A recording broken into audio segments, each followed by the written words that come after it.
Welcome to this International Institute of Communications webinar in conversation with the Honourable Paul Fletcher MP, Minister for Communications, Urban Infrastructure, Cities and the Arts, on the subject of his recent book, Governing in the Internet Age. I'm Derek Wilding, Co-Director of the Centre for Media Transition at UTS, and I'm also the President of the Australian chapter of the IIC. I'll introduce the Minister in a moment, but first, you might have been expecting to see Chris Chapman in this seat. Chris is, of course, the former chair of the ACMA and also the international president of the IIC. Unfortunately, Chris is unable to make it today and sends his apologies. He's had some eye surgery last week that rules out an event like this. So instead, I'll be chairing the event, which is our last for 2021. Today, I'm in the office at UTS, which means that I'm on the traditional lands of the Gadigal people of the Eora Nation. So I'd like to pay respects to elders past and present, and also to acknowledge them as the traditional custodians of knowledge for this land. I'd also like to pay respects and that acknowledgement to the traditional owners of the land that we're all meeting on today from various locations. Today I'll be asking the Minister to speak to us about the themes emerging from his book and taking the opportunity to discuss some of those in some more details. In this already rather artificial Zoom environment, we'll stretch the in conversation concept just a little bit further, so that instead of me asking all the questions, we've lined up some industry experts to put a question to the Minister on a topic of their choice. Our experts are Bridget Fair, CEO of Free TV Australia, representing all of Australia's commercial free-to-air television broadcasters in metropolitan, regional and remote licence areas. John Stanton, CEO of Communications Alliance, whose membership is drawn from a wide cross-section of the communications industry, including service providers, vendors, consultants and suppliers. And Angela Flannery, a partner in the Technology, Media and Telecommunications Group of law firm Holding Redlich, and also a member of the Management Committee of the Australian chapter of the IIC. You'll be able to see our industry experts on screen for this discussion section. And after that, we'll open the floor. Hopefully we'll have an opportunity for me to put any questions to the Minister from you. So you'll be able to drop those into the chat. So it's my great pleasure to introduce our guest speaker, the Honourable Paul Fletcher MP. The Minister entered Parliament in December 2009 as member for Bradfield and was appointed Parliamentary Secretary to the Minister for Communications in September 2013. He then held various ministerial posts before being appointed Minister for Communications, Cyber Safety and the Arts in May 2019, and is now Minister for Communications, Urban Infrastructure, Cities and the Arts. Most people here are also familiar with Paul's life before entering Parliament, including as a senior executive of Optus and as Chief of Staff to former Communications Minister Richard Alston. Many of us are also familiar with his previous book, Wired Brown Land, Telstra's Battle for Broadband, which was published in 2009. Indeed, some of us have set a chapter of it as part of university reading lists. We now have the new piece, Governing in the Internet Age. And to discuss its themes, it gives me great pleasure to introduce the Honourable Paul Fletcher. Minister, can we start by discussing the nature of the change you describe in the book? I bought my copy over the counter at a bricks and mortar bookstore, and I thought at the time, it's great to see these ideas being made available in an accessible way. Ultimately, I guess, working through the chapters in the book, your concern is to get to the implications for governing or regulation, and we'll come to that in a moment. But you managed to give a sense of the profound change in the industry over the past few decades. So maybe we can start with you just recapping that for us and that your understanding of that sense of change and why that's significant. Thanks, Derek. Good to be with you, and thanks for that very warm introduction, and also good to be with Bridget and John and Angela, and of course all the folks who are participating online. When Monash University Press approached me about this series in the national interest and said, would I like to write something, I thought about what I wanted to write about, and I reflected on the fact that it's essentially by coincidence this year, 25 years since I personally got involved in the internet and telecommunications policy space when in 1996 I went to work for then Communications Minister Richard Alston. And I reflected on the fact that that was pretty much about the time that the internet was emerging from the laboratories. It was ceasing to be just a research tool used by a relatively small number of researchers and academics, and was becoming, and was well on the way by 96, in fact, towards becoming a mass market consumer phenomenon. And that's had huge implications for all of us, but it's also had big implications for government. So as you say, one of the things I do in the book is try and sketch out a very rudimentary and potted history of what it seems to me are some of the major milestones. There was the development of the World Wide Web, Tim Berners-Lee and that technology, the arrival of the browser, meaning that you no longer had to key in code or programming language to be able to use the internet. And then a range of other developments, the increasing take-up of home internet connectivity. And then one thing I spent a fair bit of time on is the arrival of the smartphone, which was roughly around 2007 when Apple brought along the iPhone. And one of the reasons I emphasize that is because it became a device, smartphones became a device through which a large proportion of people, there are now several billion people connected to the internet, the way they do connect. And secondly, the fact that in one device, you've got the capacity to take still and video images, sound recordings, and also to upload them almost instantaneously. And so you can share content, user-generated content, with potentially at least billions of people. Those are all profound changes, and a series of them over 10, 15, 20 years. And then what I seek to do in the book, I guess, is look at what are some of the implications of that for government. I talk a bit about the way that governments have always sought to regulate content in various ways for a range of reasons on the grounds of morality or the more updated version of that, consumer information. So things like ratings, going from G up to R and X, and refuse classification for movies. Then there are other reasons why there are regulation of content. National security reasons. Governments have always constrained some information that can be provided.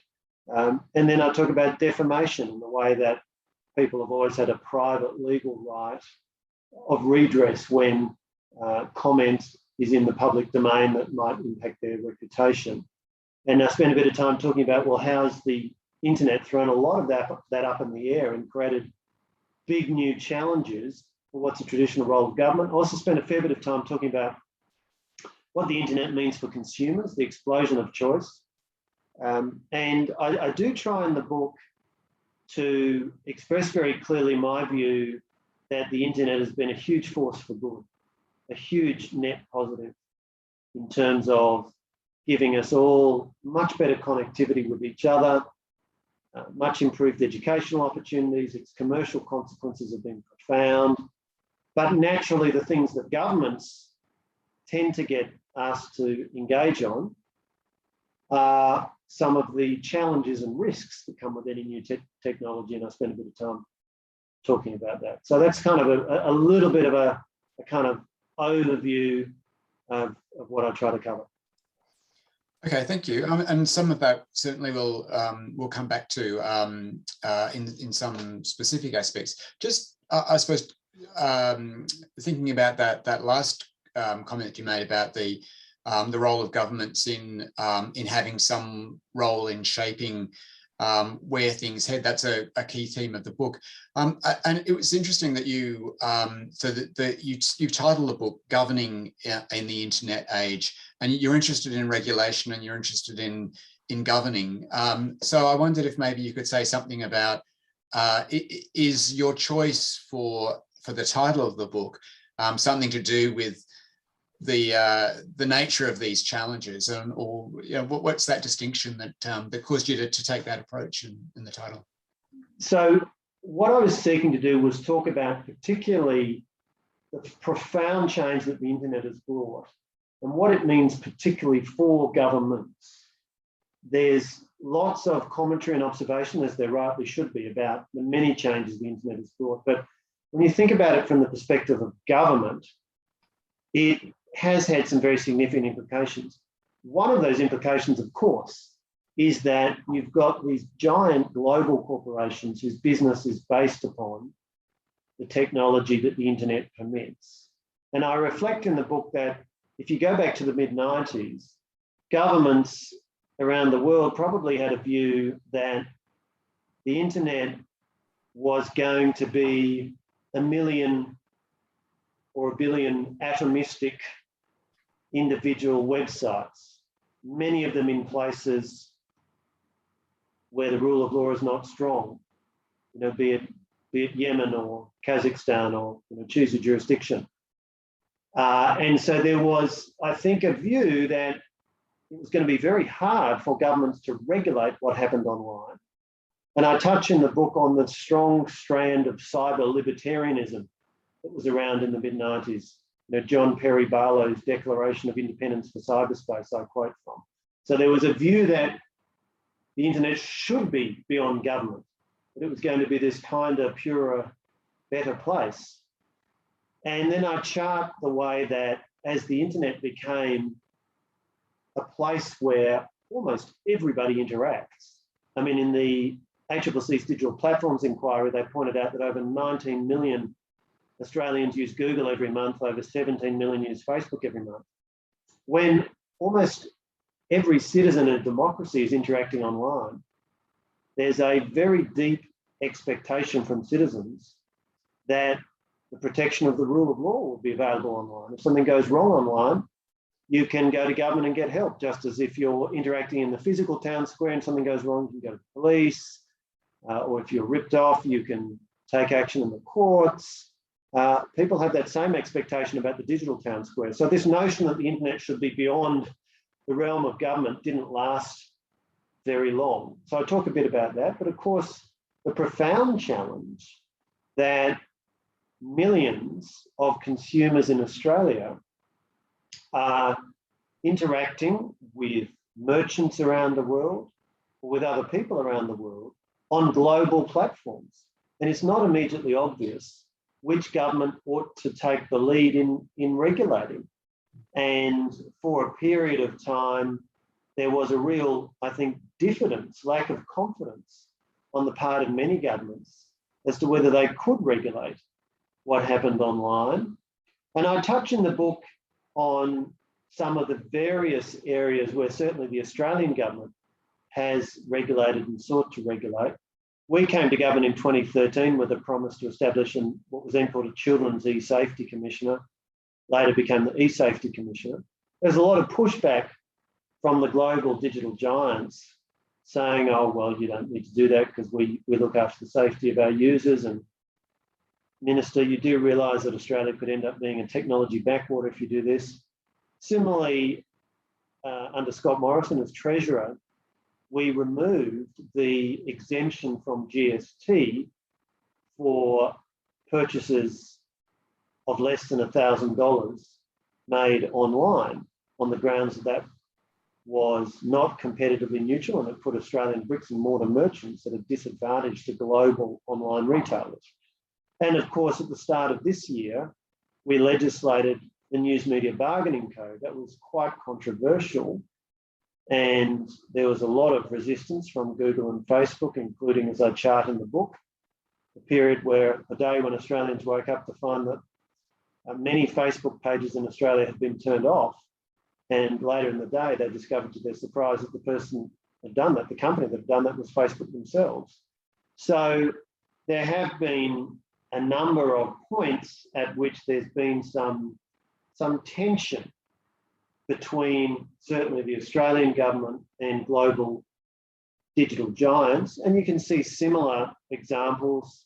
There's been a lot of tension between the European Union and various European governments and the US digital giants. And of course, when you think about, for example, businesses like TikTok, which now have a very big place in the lives, certainly of many Australian teenagers and young adults. That's a company that's Chinese owned and operated. So there's a whole new set of issues for governments to think about, which really didn't exist 30 years ago, when in practical terms, the great majority of citizens simply could not, even if they wanted to, transact with merchants overseas. Mm-hmm. Okay, and I think that aspect that you raise in the book about the national governments being able to regulate and being able to see when it's needed, there's a really interesting theme of the book, and one of our other questioners is going to come to something about that. Just before, I've also got a question about how we regulate, which kind of flows out of what you're saying there. But just before we get to that, I guess what we've been talking about so far is really the challenge of the internet. But the internet and online services need to fit into a framework that is composed of a number of different other elements, all of which you have responsibility for as well. So I guess wondering about that kind of a higher level question of how these things fit together. And I found a really interesting aspect from the Green Paper early in this year, which referred to in the book, was how spectrum reform could, in principle at least, have a relationship to something that was previously seen as unconnected, such as a form of regulating for Australian content or public interest news support for public interest news gathering. And that's something also that emerged, of course, from the digital platforms inquiry and the kind of the harmonising concept that we found in the government's implementation roadmap that responded to that. So, but I guess the thing that we're left with is something like the Broadcasting Services Act and various other acts. Don't give us a wide-angle view of all those different things that fit together in your portfolio. And I wonder how you grapple with that, and whether you think it's still possible that we could get to, say, a single set of regulatory objectives for governing in this internet age. It is a very interesting question. If you look at how the Broadcasting Services Act works, it's premised on a particular technology, originally analog broadcasting using the radio frequency spectrum in designated license areas, later updated to digital.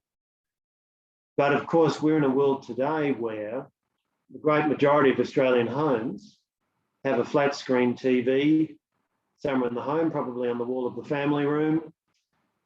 And with your remote control, you flick through a whole range of services. Some of them come into your home over the broadcast spectrum and over your antenna.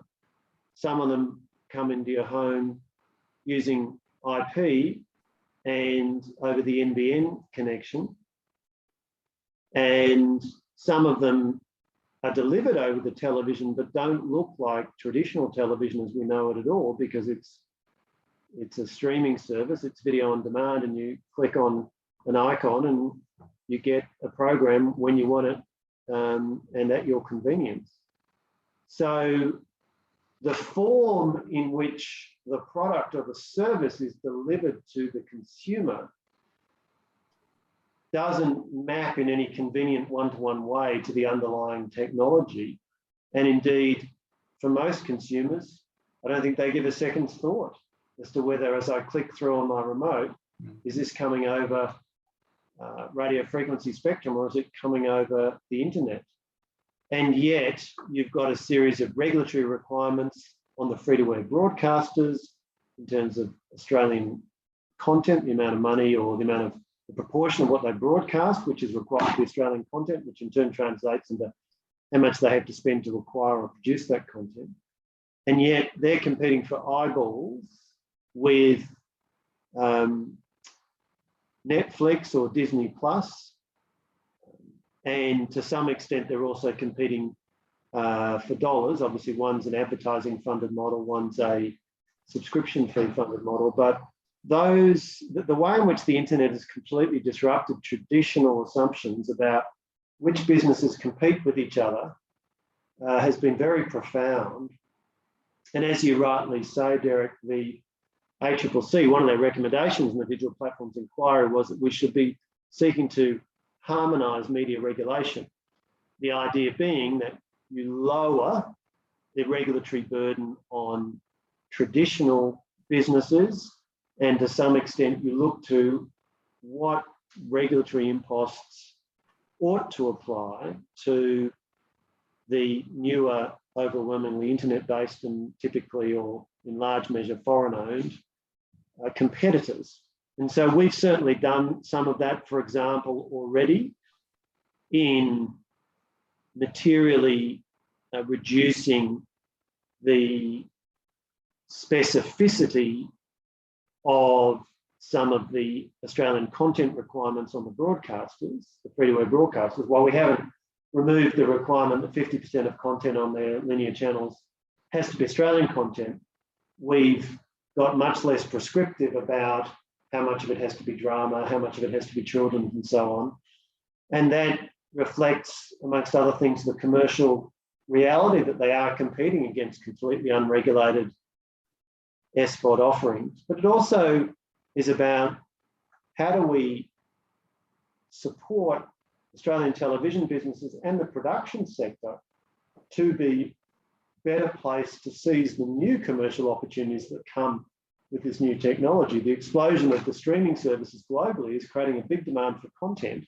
And so if Australian productions can meet the kind of production values that the streamers require, then shows made in Australia can sell globally. The problem we had was a regulatory framework which incented the production of dramas at low production values, low per hour cost to meet a quota, but it meant that they weren't of sufficient quality to sell globally. And we wanted to remove that, I guess, regulatory distortion and see Australian productions able to be able to compete in a global market. Mm-hmm. Okay, thank you. One more question from me before I hand over to our other industry experts. So I'm interested in, I guess, the way in which we regulate, and you mentioned in the book, you nominate some areas that are that for further work. You mention defamation and age-based restrictions and misinformation and so on, and at least, you know, on the first two of those, that, you know, in the time since you published the book, indeed, there are initiatives around those subjects. So it's a fast-moving area. But one thing that that we note in this environment is that there are different ways now of regulating, of approaching different I suppose conduct or content, particularly online. So, you know, we use everything from black letter law, say in the online safety area, through to self-regulation in relation to misinformation and disinformation. I guess I'm particularly interested in what you think that this means for co-regulation within, you know, this kind of suite of tools and regulatory approaches that we have, given that how embedded it is in Australian communications regulation. I mean, we've almost kind of developed what might be called the Australian model for co-regulation in the communications sector. And I'm wondering if you think it still has an important role to play, or if it's losing ground to other forms of regulation, and whether it's, you know, is it seen as perhaps less appropriate in some areas of online safety, or when you look at, say, the use of the basic online safety expectations, that kind of expectations model, you know, maybe there's a suggestion that that it's establishing an environment for more industry self-regulation. So yeah, I'm interested in your view on what you see as the future of this kind of Australian brand of co-regulation and how it fits with these other forms of regulation. I am a fan and remain a fan of the co-regulation model, which, as you rightly say, has been a very significant aspect of the way that telecommunications in particular is regulated in Australia. And that's been so going back to the 1997 commencement of the Liberalised Telecommunications Act, one of the reasons I think there remains a strong role for co-regulation is that these issues are enormously technically complex. And I don't mean as a matter of legal technicality, but engineering technicality. And a lot of the expertise sits with the telcos and the other industry players, and governments need to guard against sweeping imposition of rules in a way that doesn't understand or take account of some of the regulatory and technical constraints. One of the approaches that we've tried to adopt is, I think, to set principles, or indeed in the case of the basic online safety expectations, to articulate the expectations of the community through the Parliament and through executive government, but to, as much as possible, leave it to industry participants as how best to meet those expectations, because their knowledge of the technology is always going to be better than government's. I mean, to give you one example, when it comes to age verification, the crude way to do that is to require somebody, before they open an account, to provide identity details or to link to a government database, or typically a government database, for example, of driver's licenses or passports, so you can verify a date of birth. But other ways that are increasingly being looked at and being used across the industry are things like the pattern with which people type. That is an indicator of age.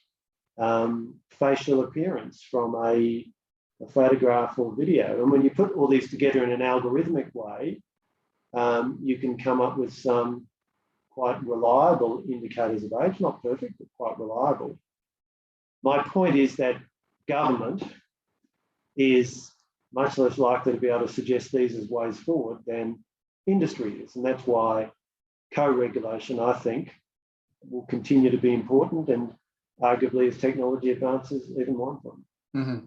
Do you see those the kind of the BOS and the approach whereby government gives guidance in the form of expectations, and then industry develops approaches?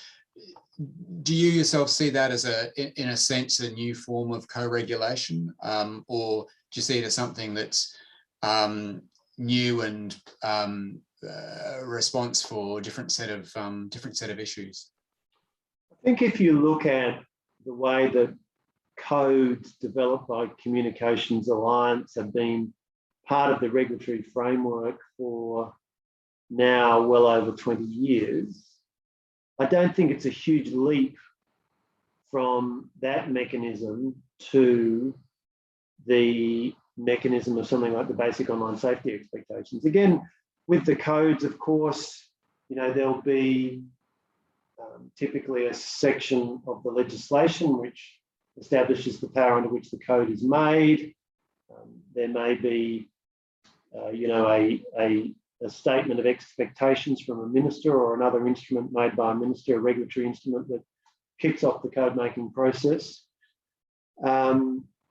So I don't think what's in the BOS is a substantial change as to that mix of high-level principles and then looking to industry participants to come up with the detail. And again, I think it reflects this is a technologically complex space, and it's going to be much more efficient for industry participants to say, well, I think this is a sensible way to do it, rather than government trying to be prescriptive and deciding these things in Canberra. Great. Okay, thanks very much, Minister. I might now throw to our industry experts for some questions from them. Angela, would you like to kick us off? Thanks, Derek. So, hi, Minister. Okay. Question I had for you relates closely to what was just discussed, but looking at the regulators who have responsibility in the media and communication space. So at the moment, we have quite a few regulators who do have areas of responsibility. So obviously the ACCC, but also the Privacy Commissioner, the ACMA, so the Australian Communications and Media Authority, as well as the eSafety Commissioner. So my question is really, do you think to adopt a truly sort of coherent legal framework, which is one of the recommendations that was accepted from the digital platforms inquiry by the government, that you need some sort of merger of the regulators? So for example, at the very least between the eSafety Commissioner and the ACMA, who largely at the moment seem to have regulation that's based on the way that content is delivered or in relation to sort of traditional spheres, so telecommunications, etc. So wondering what your thoughts are. Look, I'm not at all attracted to the idea of merging eSafety and the ACMA. One of the reasons we set up eSafety in the first place, to be frank with you, is that we felt that these issues were not getting enough priority under the previous structure. And we wanted in particular a role where the inhabitant of that role could become a high-profile public figure trusted to give people advice about how to deal with online safety issues. This is a very, very retail issue. When we developed the model for the eSafety Commissioner, which we took to the 2013 election as an election promise, it followed pretty extensive consultation that we'd done while in opposition, travelling around the country, going to schools, talking to kids of all ages and parents and teachers all around the country. And we got some very clear messages. First of all, this was a big problem, particularly cyberbullying with children. Second of all, nobody really knew where to go to get help. If you went to the local police, they were sympathetic, but they had a lot of other things on their plate and they weren't quite sure what to do. Thirdly, there wasn't a one-stop shop that you could go to that would in turn allow you to connect with the global platforms. And eSafety's been able to do all of those things. So my feeling is that it's been a pretty successful model, and I'm not at all attracted to the idea of merging eSafety and the ACMA. Okay, can I just add a tiny little bit onto that then? So obviously the eSafety Commissioner's role has expanded beyond just addressing the issues of children. So it also has responsibility for what was previously Schedules 5 and 7 of the Broadcasting Services Act and within the ACMA remit. So, but obviously relating to online services as well. So, so you think that although the eSafety Commissioner might have a role in relation to certain types of content that might overlap a little bit with the ACMA, who's regulating that type of content on other platforms, for example, through enforcement of code requirements for classification, but they'd stay separate roles? Look, we've been motivated to set up the eSafety Commissioner and give that office the powers that it has and add to those materially with the Online Safety Act this year because of the very significant concerns in the community from mums and dads around Australia about how to keep kids safe online and how all Australians can be kept safe online, noting that, sadly, the statistics are very clear. Women are much more likely to be the victims of online abuse than men. And so what we've sought to do is set up a government body, government organisation that is focused on these issues. You touched a bit on classification. One of the things we were finding under the previous structure was that the eSafety Commissioner had to go and get a formal ruling from the classification board before it could exercise powers, that could take weeks, sometimes months, timeframes that were completely unacceptable.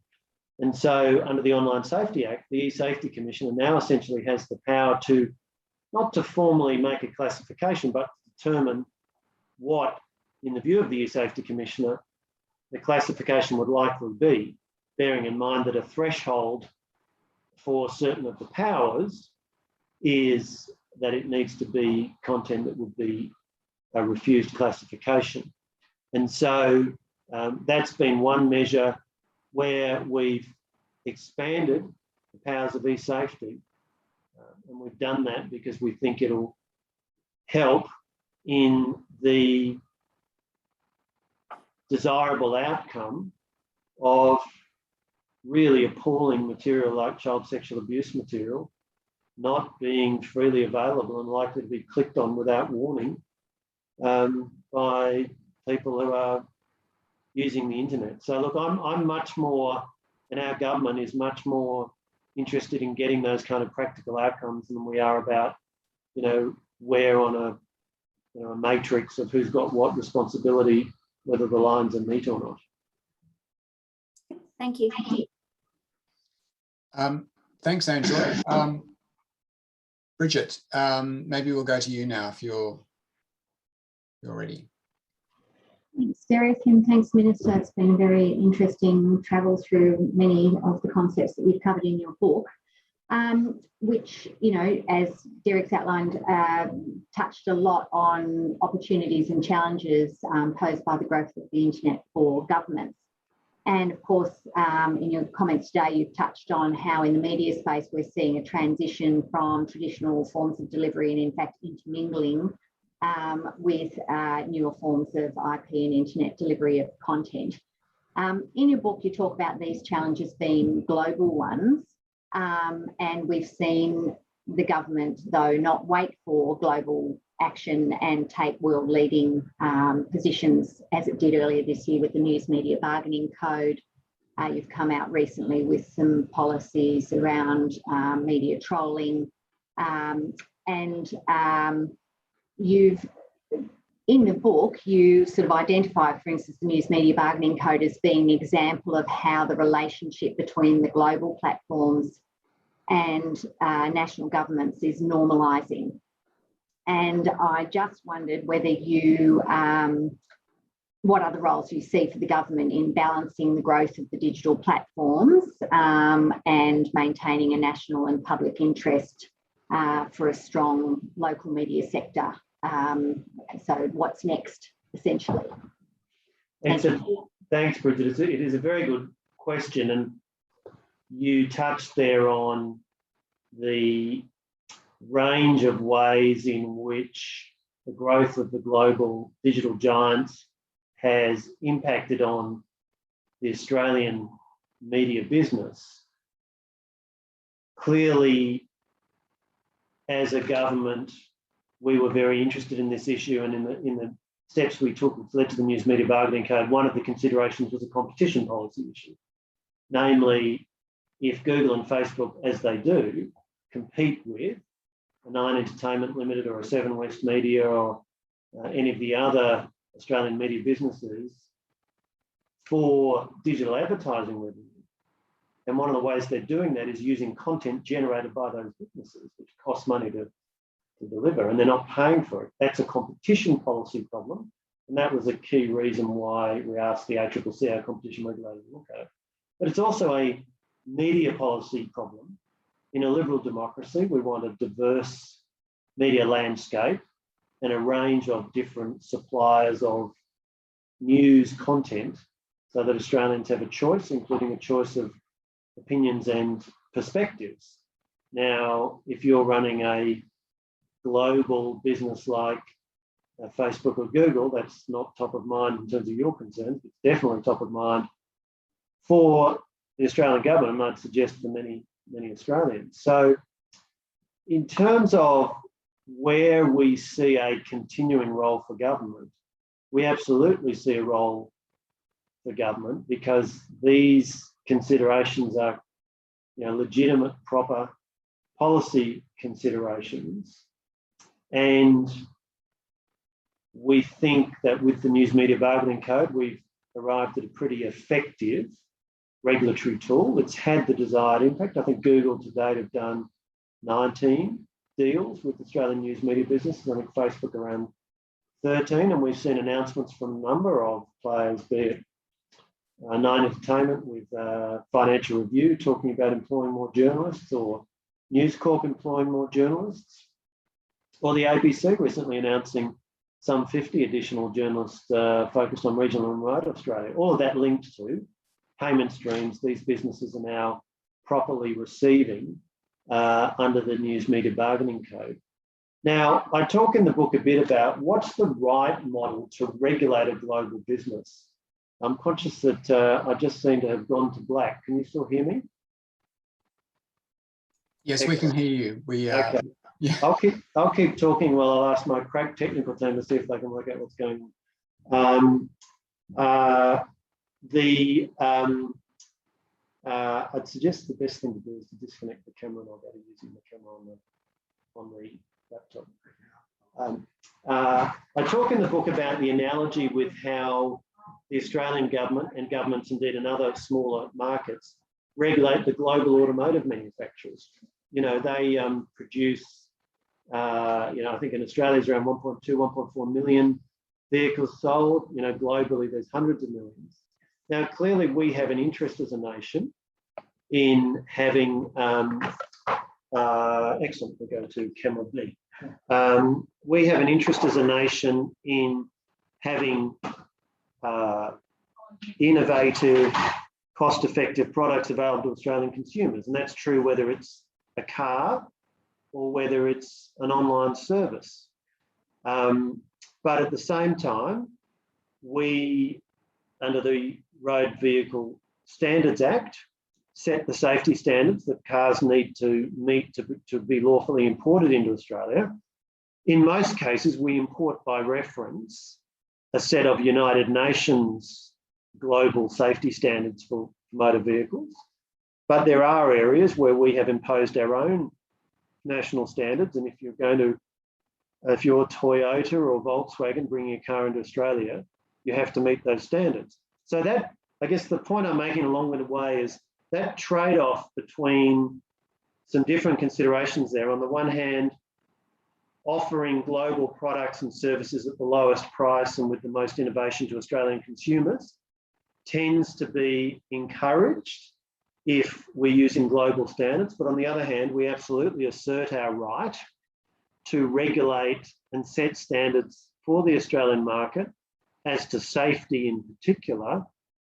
And I think that's a frame, a lens through which we'll continue to look at internet-based businesses just as we deal with automotive businesses. Thanks very much, Minister. Bridget, unless you have anything else you wanted to ask, I might switch to John now.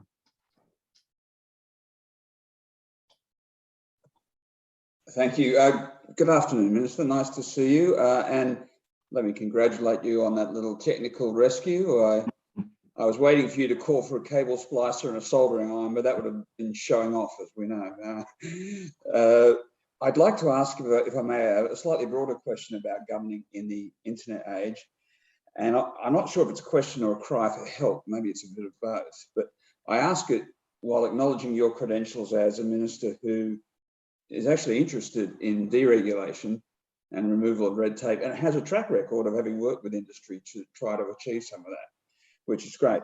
But although we still haven't got rid of the untimed local call requirement, John, and I fear that won't be achieved in my political lifetime. I'll keep bowling it up every 4 years and see what happens. I'm scoring 0 for 4 at the moment, but we'll see how we go. At the moment, as you say, the government has developed some appetite for regulating digital platforms, and as have some other governments around the world. But a great many stakeholders in Australia, in Australian government circles, have got a really strong appetite for regulating the communication sector more broadly at the moment, both digital platforms and carriers and carriage service providers. Yeah, the profitability of the industry, if you measure it by EBITDA margins, is down by something like 50% over the last 5 years. There are many players pursuing what may well be very worthy objectives, but not necessarily in coordination. You know, if you look at your department and e-safety and the work that's flowing through the Online Safety Act, if you look at the enormous raft of things that are coming through Home Affairs and AGD in the national security space, and I've got a list of about 11 of them here now that are afoot as we speak. The privacy and defamation reviews, you know, the CDR coming out of Treasury potentially, where benefits are not even quantified. The normal regulatory work of the regulators, the ACMA and the ACCC. And if you put all of that together, and along with the fact that the Office of Best Practice Regulation is increasingly being bypassed by departments taking the option of not doing a regulation impact statement, but rather a self-certified independent review that passes for what would have been scrutiny by OBPR. My question, and I'm sorry for the length of it, is, you know, how does any government, and hopefully yours, take a sort of a holistic helicopter view of the point at which the regulatory impost on our sector or any sector has reached a point where it's actually counterproductive?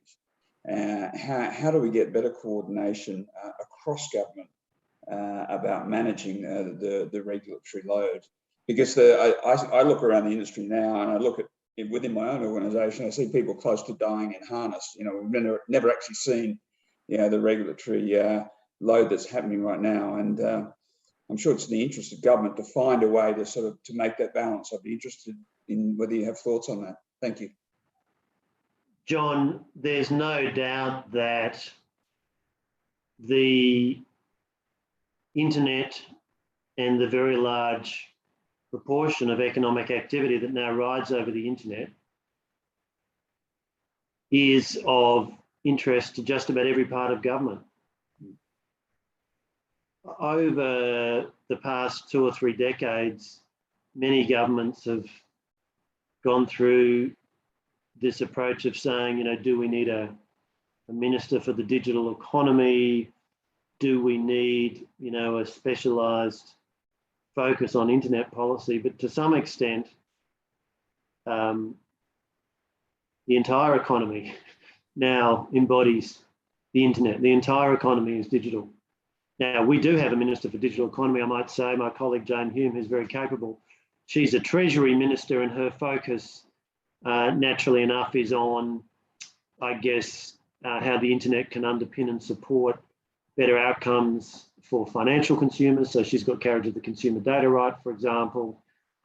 But the idea that, you know, you have a Minister for Agriculture, you have a Minister for Education, and then over here you have a Minister for Digital, clearly that no longer makes sense. The corollary of that is that regulatory issues relevant to a whole range of portfolios, and Defence and Home Affairs are classic examples, have what happens online at the very core. And that does mean, I know, that telcos, ISPs, data centre operators, providers of all kinds of over-the-top services have to engage with, you've got more friends in Canberra than you might have had 10 years ago. And I understand that can sometimes maybe I understand that can sometimes be challenging. I don't dismiss that, but I think it's an inevitable corollary of just the central importance of digital activity to just about every aspect of economy and the economy and society.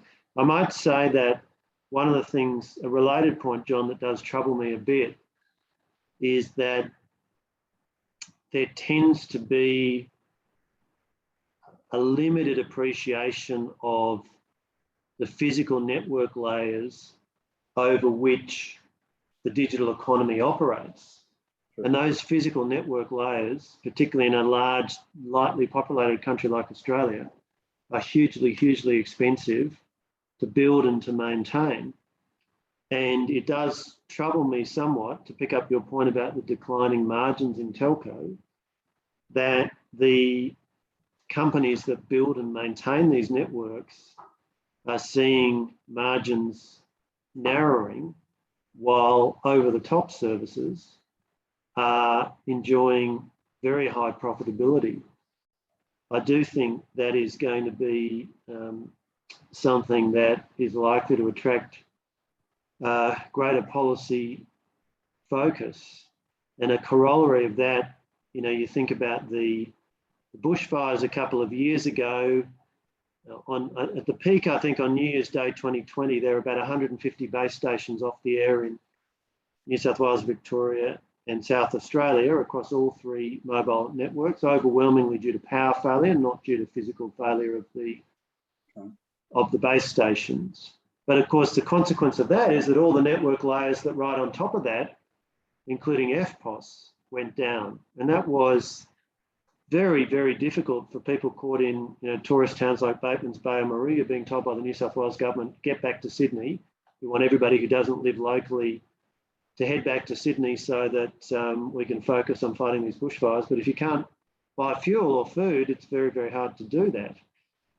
On top of that, you look at the impact on, you know, social cohesion and confidence, when most of us are used to being connected all the time. And particularly if you're, you know, John, even younger than you and I are, people are even younger than us, you know, they've only ever experienced always being connected. So actually, when a network goes down and people don't have coverage, you know, it really drives up the stress levels as well. So my point is, I'm not disagreeing with you at all about the extent of interest in all of the businesses that you represent and many others across the sector. And I might add the businesses that Bridget represents as well. You know, the cost of transmission networks, particularly in regional and remote Australia, is very substantial.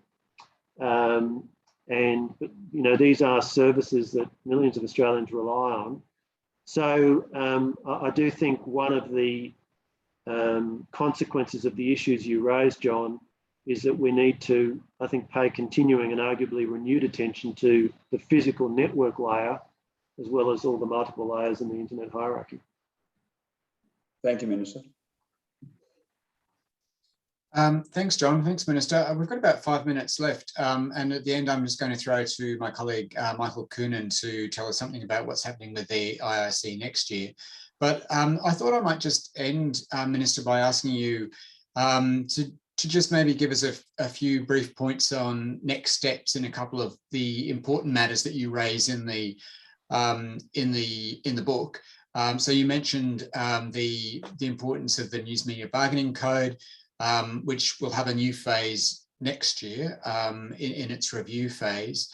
And you spoke also about the impact of streaming services in the Australian environment. You mentioned that earlier about their relationship to free-to-air broadcasters. And we've seen recently that some of the streaming services have come back with a kind of an estimation of the value of what they contribute to the Australian environment, and suggesting that on that basis that there's no need for regulation or that kind of pathway that was being anticipated in the Green Paper. So I wondered if there's anything you can say about you know, those couple of areas that are important in the book, and if there's something we might expect from that next year. Yeah, look, thanks for that. Certainly on the Green Paper, I've really welcomed the very detailed engagement from stakeholders through the Green Paper process, certainly the broadcasters, the free-to-air broadcasters, the national broadcasters, the streamers, and a whole range of other stakeholders, because these are very important issues for our community and our society. So we're working through all of that. I would expect that we'll have a response out probably you know, early next year, first quarter next year. I'm not expecting it's going to be a sort of 100 or 200 page magnum opus, but it'll be a document that will seek to set out, I guess, the work streams that the government intends to pursue in conjunction with the industry in the various areas that we explored in the Green Paper. So I do think it's been a very important piece of work. You know, the notion of a Green Paper, as my officials explained to me, is it's what government puts out when it can identify an issue and isn't entirely sure what to do about it. So the first step is to, get some discussion going with industry experts, and I've been really pleased by the degree of engagement, and I think we've got some positive directions forward. So as I say, more to say about that probably early next year. And then in terms of news media bargaining code, as you rightly referenced, Derek, the Treasurer needs to do a review within 1 year. So that'll be an important exercise. We are pleased with the number of deals that have been done. There are 1 or 2 that have not yet been done, and we would continue to suggest that they should be done. And those are matters obviously the Treasurer will consider. But we certainly think as a framework, it's been effective to get the outcomes that we want. And it's been quite heartening to see the number of announcements of additional journalists being employed. That's only a good thing in a vibrant liberal democracy like Australia. Great, thanks very much. I'll throw to Michael in a moment, but first let me thank you, Minister, for very sincerely for taking this opportunity to speak to us at what is not a wind down towards the end of the year. It's still a very, very busy stage. So thanks very much. You're regularly out discussing policy, taking questions, and it's appreciated. So thanks for making time for us at this time of the year. Great pleasure. Thank you. So Michael, could I now throw to you, Michael Coonan, who's the Head of Regulatory and Government Affairs at SBS and also a Vice President of the Australian chapter of the IIC. Are you there to say? I am. Thank you, Derek. Thanks, Minister and panellists. On behalf of Derek, Sophie, Joe and I and the Management Committee, we also wanted to extend our thanks to our audiences at IIC events this year. So we started 2021 in person, which was a thrill after a lot of virtual events, discussing the Green Paper at Telstra's auditorium in George Street with the Shadow Minister of Communications, Michelle Rowland, MP. A great feature of that event was that we were able to be joined by a Canadian speaker, Peter S. Grant, who had worked on the Canadian Broadcasting Legislative Review. And that access to international speakers remains a real point of difference for the IIC in Australia. We also appreciate everyone's support and patience as we return to online events. In June, we talked about cybersecurity and critical infrastructure. That was hosted by our IIC member, Squire Patton Boggs, and included, again, international insights from London, as well as local government and industry speakers. And then, of course, last month, our event, Codifying Online Safety, where we had a keynote from the eSafety Commissioner and a panel discussion with both industry and consumer perspectives. So as Derek mentioned, we're thinking about 2022. Our calendar of events is shaping up. We're thinking about a discussion of how to deal with issues of anonymity online, a post-election roundup of policy priorities in the new term, an examination of digital markets regulation, as well as discussion of privacy law reform, which is currently underway and the next phase of that process. As always, we welcome everybody's input on the topics you'd like to see at the IIC. And welcome your participation in our events. The final thing I wanted to say was that in the new year, we'll launch a new category of local IIC membership. While global membership remains the avenue for service providers in the sectors we cover, the new local membership will be available for Australian industry and consumer associations and representative bodies, as well as local law firms and local advisory firms. So we'll publish details of that membership and the benefits in the new year. And look forward to engaging then. So that's all I had to say, Derek. I'll pass back to you. Great, thanks very much, Michael. So thanks again to the Minister. Thanks to our industry experts, Bridget Fair, John Stanton and Angela Flannery. Thanks also to the Minister's Office for assistance in putting this together, and to the Secretary of the IIC in Australia, Jo Ryan, for all her work this year. Thanks to all of you for joining us, and to those of you who might watch us online. We'll see you next year. Thanks very much. Thanks, everybody.